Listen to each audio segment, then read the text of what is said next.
So this is our group 3, and today we're going to talk about a very, it's kind of sensitive topic, but also very interesting. This is the sexual motivation. So let's get started. This is our group members. So most of us already know about sex, but how do we find out about sex? Let's answer that question in the scientist's point of view.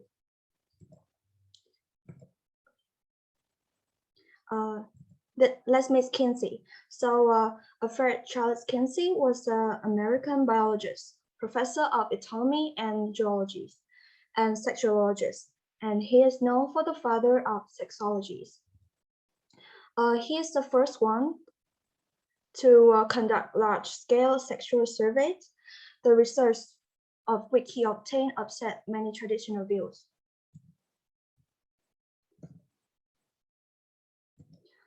He wrote these 2 books, is the sexual behavior in humans male and sexual behavior in humans female, also known as the Kinsey Report.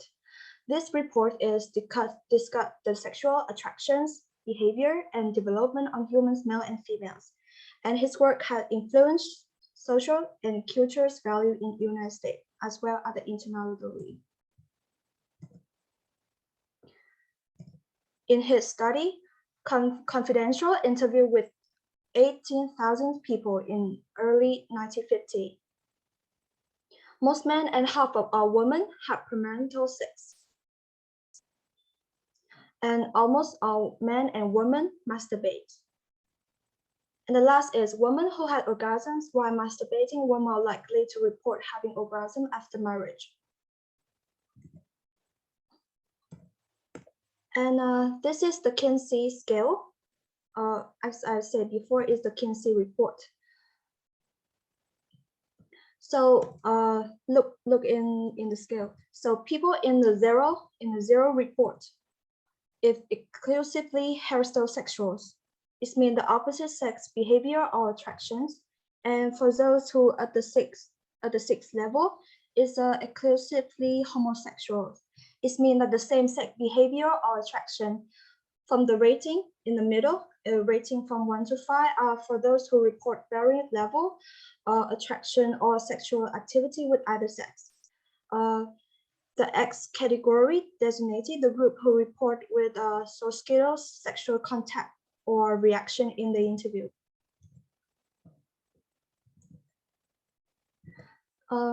Many theories have been also proposed regarding the cause of sexual motivations.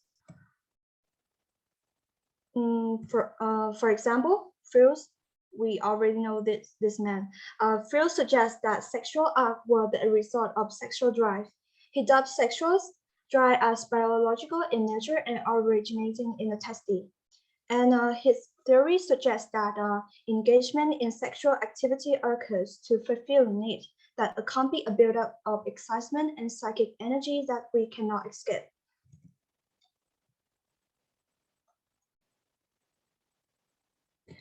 Also, Abraham Maslow also proposed that sexual behavior exists because of the sexual drive. He considers sex is the entire psychological need, and he suggests that psychological needs such as sex are most important than fulfill only. Then we can worry about to begin the fulfill of other needs of safety, belonging, the self-esteem, and self-actualizations.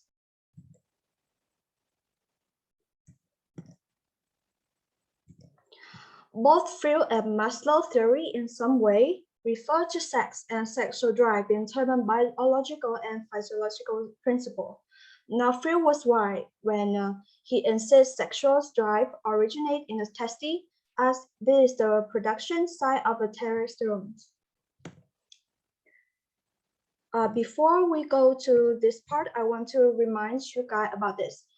Sex is not like hunger because this is not an actual need. Sex is natural and we are motivated to have sex.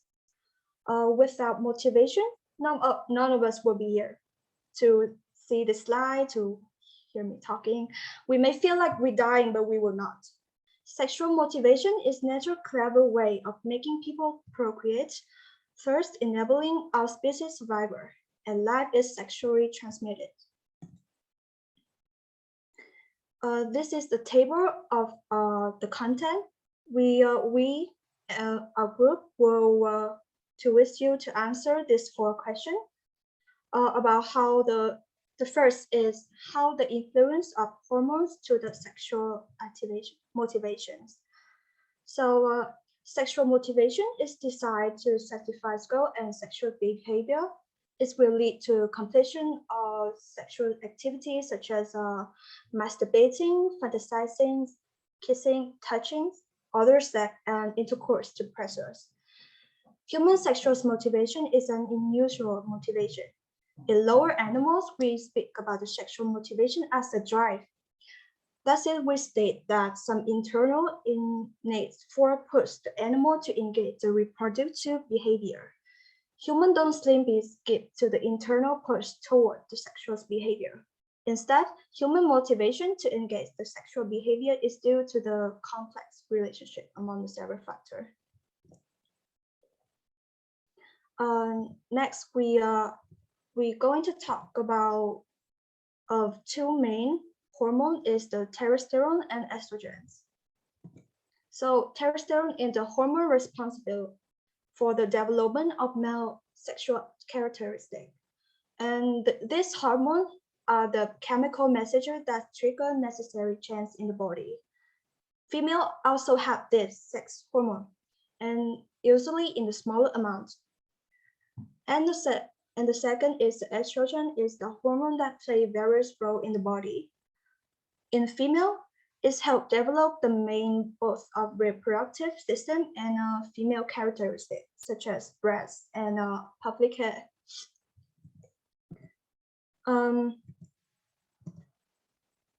This kind of 2 sex hormone are made in first is in testicle in men, second is the ovario in women, and the last is adrenal gland located in above kidney in both men and women. In Vietnamese, we call that is a tuyến thượng thuận. Okay. Next. This is the benefits of the hormones. So hormones have a great influence on each of us, both physically and mentally, for having a good night's sleep or feeling happy. And sexual activity is due to the action of hormone and neurotransmitter. And this substance have the effect of increasing the feeling of passion during and after sex and helps to maintain the family happiness. Next part is 3. We'll explain to you all about the human sexual responsive cycle. Hello everybody. Now I will discuss the next problem in this topic is the human sexual response cycle. As you know, the sexual response cycle is a pattern of physiological events that occur during sexual arousal and intercourse in both men and women. And the scientific process often begins with the careful observation of complex behaviors. When gynecologist obstetrician William Master and his collaborator Virginia Johnson applied this process to a human sexual intercourse in the 1960s. They made headlines with the help of 382 female and 303 male volunteers, a somewhat atypical symbol that a description of the sexual response cycle identify 4 states: excitement, plateaus, orgasms, and resolution. The first one, I will talk the excitement. The genital area become ordered with blood, causing a woman's clitoris and a man's penis to swell. A woman, the vagina expand and secrete lubricant, breast and nipple major enlarger. The second is a plateau. This is when excitement is a peak in both men and women, when breathing pulse and blood pressure continue to increase and at a rapid rate. The man, the penis will the penis will then become fully erect and fluid containing leaves sperm for the conception may appear at the tip of it. At the same time, a woman's vaginal discharge increase and the clitoris retracts. Orgasm feel immersion. The next is orgasm. Muscle contraction appear all over the body and accompanied by the further increase the breathing per and plus result rate. The pleasurable feeling, the sexual rely is marked the same for the sexes. And finally is a resolution. As the vaginal blood vessels discharge their collected blood, the body gradually returns to its unrouted state. If orgasm has happened, this happens immediately, and otherwise, it happens slowly. It's like a nozzle tickling that can quickly if you sneeze, but take a long time, but you don't. Men then undergo refractory period, which can last anywhere from a few minutes to many days, during which they're unable to have another orgasm. A woman the substantially shorter refractory times may allow her to have a more orgasm if she is re-stimulated during or shortly after resolution. The next, I will discuss the difference between the sexual dysfunction and paraphilias. Before that, I will talk about the definition of sexual dysfunction and paraphilias. Sexual dysfunction. Sexual dysfunction are problems that is considerably impact sexual arousal or functioning. They include erectile disorder and female orgasmic disorder, and can often be successfully treated by behavior-oriented therapy and drug therapy. And paraphilias, a condition which may consider in which sexual arousal is a related non-human object, the suffering of cell other, and a non-consenting person. Do you know the difference between the sexual dysfunction of and paraphilias? Okay, now I will talk the difference between the sexual dysfunction and paraphilias. There are four main categories of sexual dysfunction: is arousal disorder, disorder, pain disorder, and orgasm disorder. And a paraphilia is a field the more commonly known. The example inclined is a necrophilia, pedophilia, muscophilia, and sadism. Muscochins and sadism. Next is a sexual dysfunction is more prevalent in female, but in paraphilia is more prevalent in male. Sexual dysfunction is very common, but it's not dangerous for society. But paraphilia is very extremely, but extremely dangerous for society.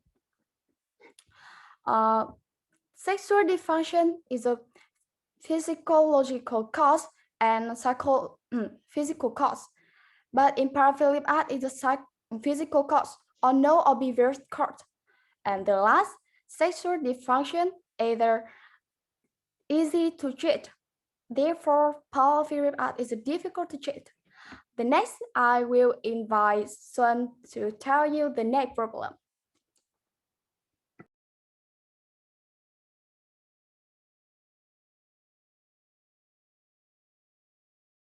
Hi, I will present about the sexually transmitted, the prevention of sexually transmitted infection.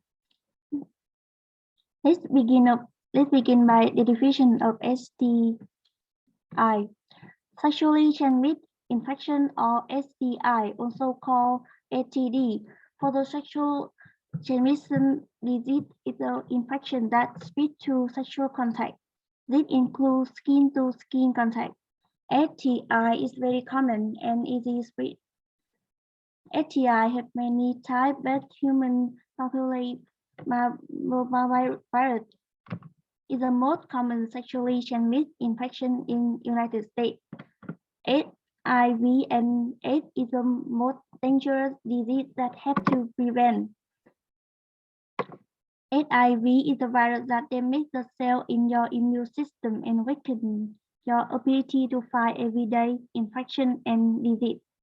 AIDS is the final state of HIV infection.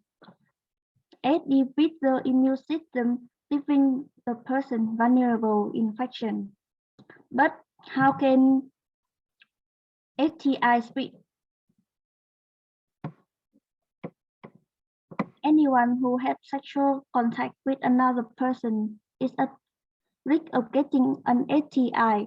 Some STI cause symptoms and the other do not. The person with an STI can pass it to others through contact with skin, genital, mouth, return, or body fluid. This includes contact to genital sex, oral sex, or oral sex. Even if there are no symptoms, your health can still be affected. Although HIV can be transmitted by other means, such as needle sharing during drunk use. Its sexual transmission is the most common. Let's consider what causes STI. STI caused by infection with bacteria or virus. STI caused by virus cannot be cured, but symptoms can be treated. Some symptoms of STI are tiny, muscle pain, golden grain, and so on. The symptoms usually last 1 and 2 weeks.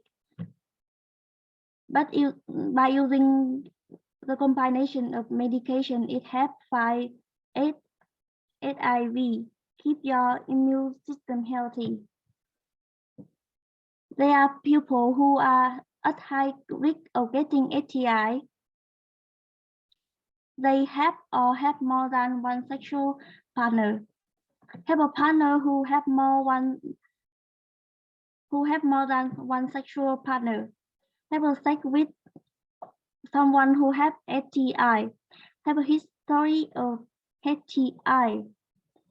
They use intravenous drug or have a partner who use intravenous drug. We know half of all humans with AIDS are women because the virus is spread more easily from men to women. Women proportion of the worldwide AIDS population is growing.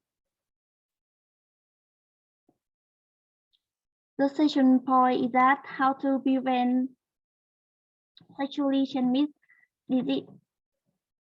Firstly, practice abstinence. The surest way to avoid STD is that it do not have sex. This means not having genital or oral sex. The second is have a fewer partner. We should agree to only have sex with one person who agree to only have sex with you. Then talk honestly with your potential partner about your sexual history. It might be uncomfortable to start the conversation with, but protecting your health is in your responsibility. One of the important protection is use condom. Probably condoms offer only limited protection against certain skin-to-skin STI, such as HPV, but they do reduce the other risk. Condoms also have been 18% effectively in preventing transmission of HIV. The last but not least is get vaccinated. The most common STD can be prevented by a vaccine. The HPV vaccine is safe, actively, and can help you avoid HPV related to health problems. And finally, get tested along with your partner before having sex. Having sex with one person means also partnering with that person partner, anyone of whom might be unknowingly transmit of STI. The first step in preventing STI is no one stated and share it one partner. That is the end of our presentation. With the information we give, we hope that after our presentation, you will know how to protect yourself and your partner. Thank you for listening to our presentation. And if you have the question, please leave it in the chat box. We will answer it.